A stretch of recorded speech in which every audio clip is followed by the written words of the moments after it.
Alhamdulillahil karimil hannan, yaghfiru liman syaa bifadli wa yu'azzibu man syaa wa yu'azzibu man syaa bi'adli. La ilaha illallah zul jalali wal ikram, wa asyhadu an la ilaha illallah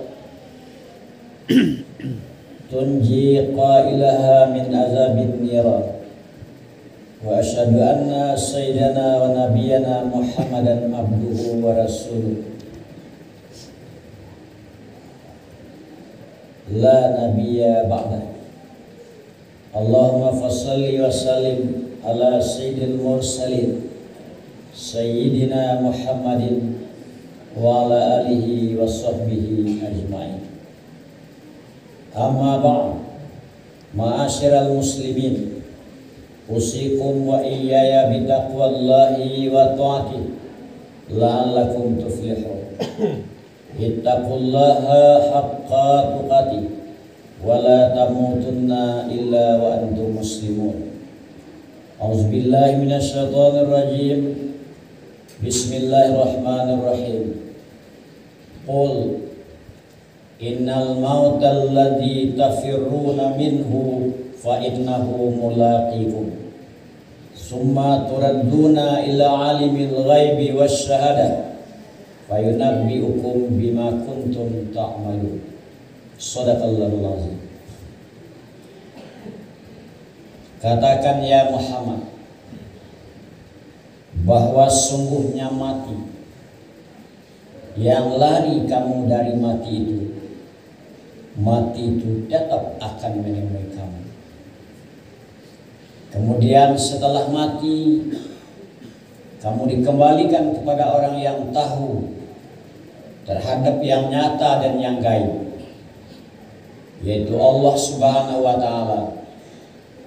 Kemudian Allah mengkhabarkan kepada kamu apa yang kamu perbuat semasa kamu hidup di dunia. Benar Allah dengan firman. Kaum muslimin sedang Jumat yang berbahagia. Pertama-tama pada hari yang sangat mulia ini, marilah kita kembali bersyukur kepada Allah Subhanahu wa ta'ala, karena kita masih diberi nikmat, baik nikmat yang bersangkut dengan keduniaan maupun nikmat yang bersangkut dengan keagamaan. Kemudian kita berselawat kepada Nabi kita Muhammad sallallahu alaihi wasallam. Allahumma sholli ala sayyidina Muhammad. Kaum muslimin sedang umat yang berbahagia. Hidup kita ini akan diakhiri oleh kematian. Kematian itu adalah akhir duniawi, dan kematian itu adalah awal akhir. Sementara kebanyakan manusia tidak mau mati atau lari dari mati, namun kematian itu tetap akan menjumpai seseorang. Setelah dia meninggal, maka Allah memperlihatkan segala urusannya, segala kerjanya di atas dunia. Satu pun tidak ada yang luput. Manusia-manusia yang telah mempergunakan nikmat Allah untuk mendurhakainya diperlihatkan oleh Allah, diberi oleh Allah ilmu, sementara ilmu itu dia pergunakan menurut kemauan dan kehendaknya, mencari keuntungannya walaupun dengan cara merugikan orang lain. Itu kerjanya di dunia, diperlihatkan setelah mati. Kemudian diberi Tuhan oleh nikmat, diberi Tuhan nikmat harta, dia pergunakan harta itu untuk mendurhakai Allah, dia pergunakan harta itu untuk mendurhakai Allah dan maksiat-maksiat lain. Itu pun diperlihatkan kepadanya. Diberi Tuhan diberi Allah dia kekuatan, kekuasaan, dia pergunakan kekuatan dan kekuasaan untuk menindas dan menyakiti orang lain, itu pun akan diperlihatkan oleh Allah sudah mati. Pokoknya segala pekerjaan-pekerjaan yang bertentangan dengan ajaran Allah, seorang yang ahli fikir, dia berfikir untuk merusak dan membinasakan orang, itu pun juga diperlihatkan oleh Allah. Oleh karena itu timbullah penyesalannya, sehingga dia mengucapkan, Rabbirji'uni la'alli a'malu shalihan. Wahai Tuhanku, kembalikan aku ke dunia supaya aku amalkan amal yang saleh. Ucapan itu didengar oleh Allah tapi tidak diperkenankan. Tidak mungkin orang yang mati itu hidup kembali ke dunia. Dan ini harus kita pikirkan. Setiap kita berbuat, jangan perbuatan itu yang kita pikirkan adalah akibat dari perbuatan itu. Karena kita yang akan menanggung resiko. Pribadi-pribadi akan menanggung resikonya.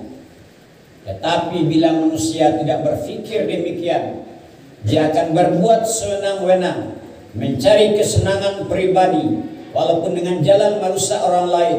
Begitulah perbuatannya di dunia kalau dia tidak berpikir terhadap kematian yang pasti akan dia temui itu. Kaum muslimin sedang Jumat yang berbahagia, kematian manusia itu ada beberapa macam.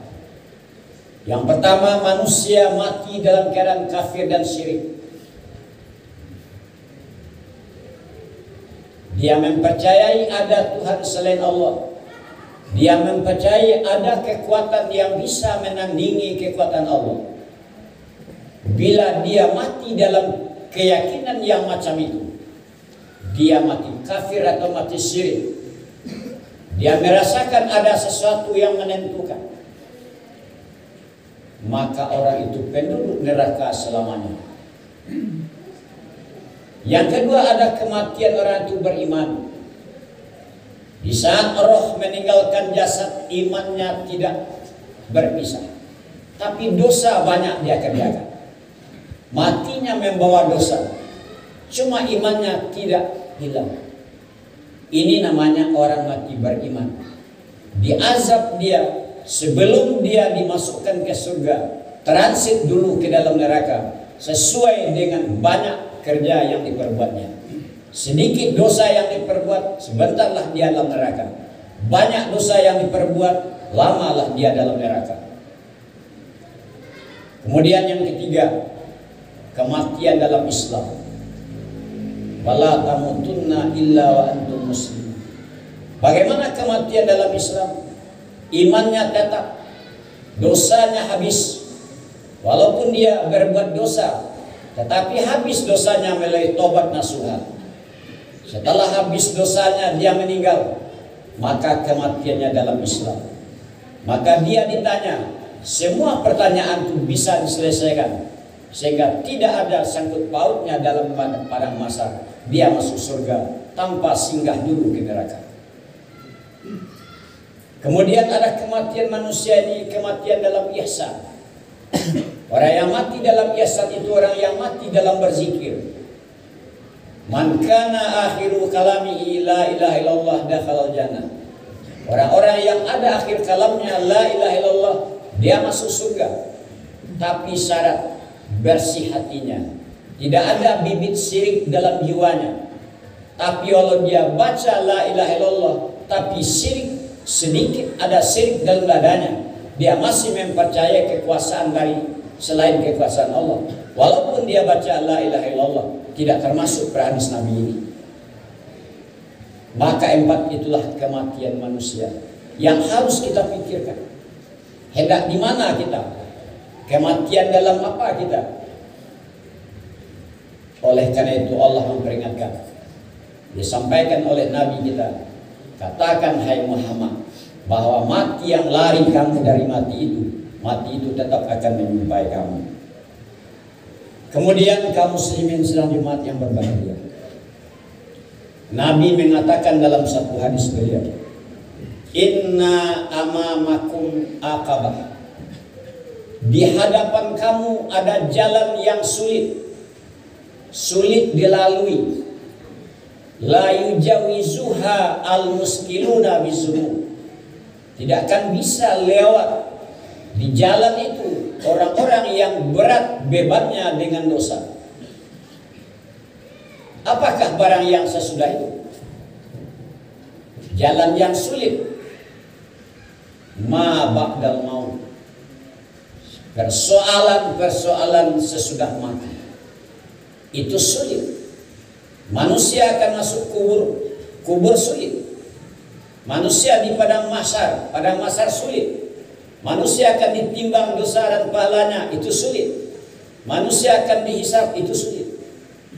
Itu yang harus dilalui oleh manusia. Tetapi kalau orang yang berat bebannya membawa dosa, sulitlah dia melalui.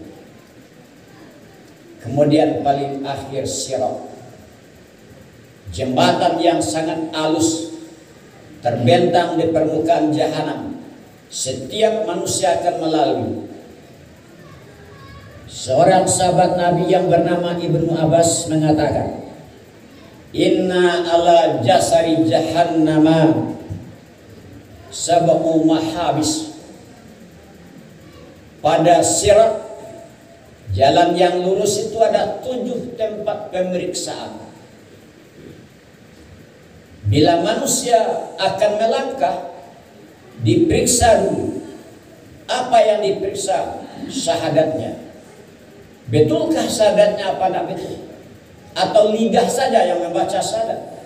Asyhadu an la ilaha illallah wa asyhadu anna Muhammadar Rasulullah. Lidah sajakah yang membaca? Atau sudah menjadi keyakinan?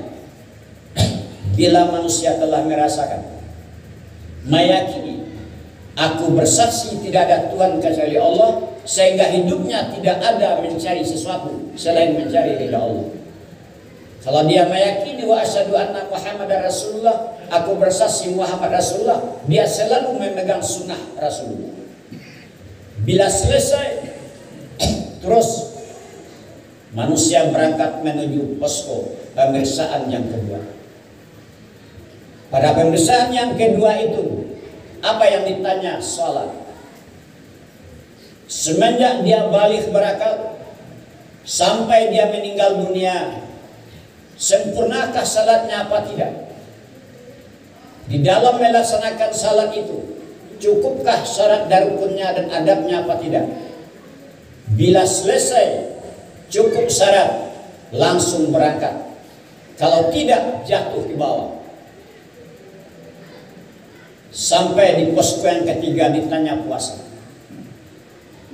Apakah berpuasa? Semenjak balik berakal sampai mati berpuasa.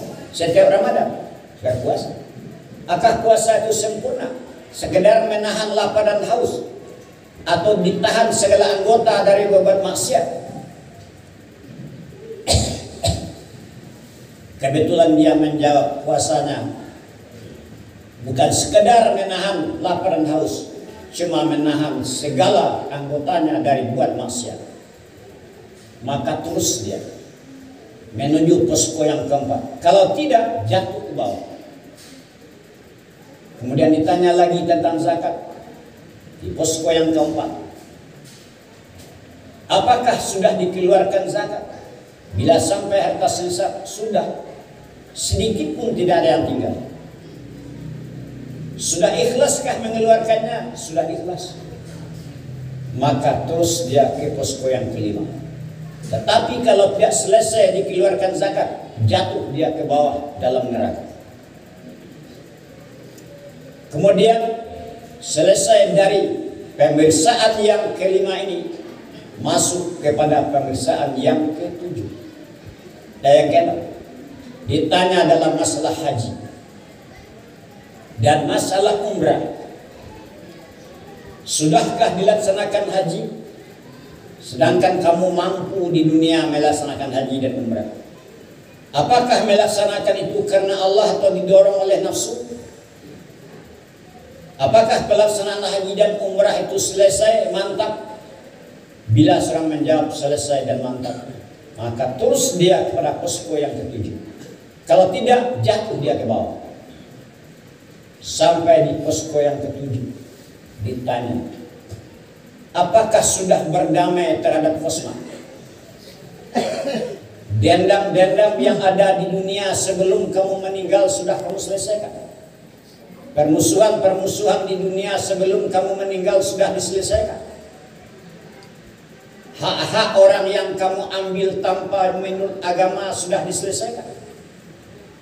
Kebohongan-kebohongan kepada orang lain sudah kamu minta maaf.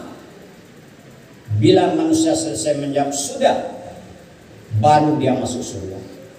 Kalau tidak, jatuh dia ke neraka. Inilah yang diperingatkan oleh Nabi kita Muhammad SAW. Sungguh di hadapan kamu ada jalan yang sulit, yang payah dilalui oleh orang-orang yang berat bebannya dengan dosa. Kaum muslimin sedang yang berbahagia. Mudah-mudahan kita berpikir hidup bahwa hidup akan diakhiri oleh mati. Sesudah mati itu sangat berbahaya. Persoalan yang akan kita tempuh dan kita selesaikan. Dengan berpikir demikian akan berubahlah sikap, akan berubahlah tindak tanduk, sehingga menjadi kita manusia yang betul-betul mengamalkan agama Allah, yaitu agama Islam. Demikian saja khutbah kita. Semoga berguna dan bermanfaat. Kita doakan kepada Allah. Amin. Barakallahu li wa lakum fil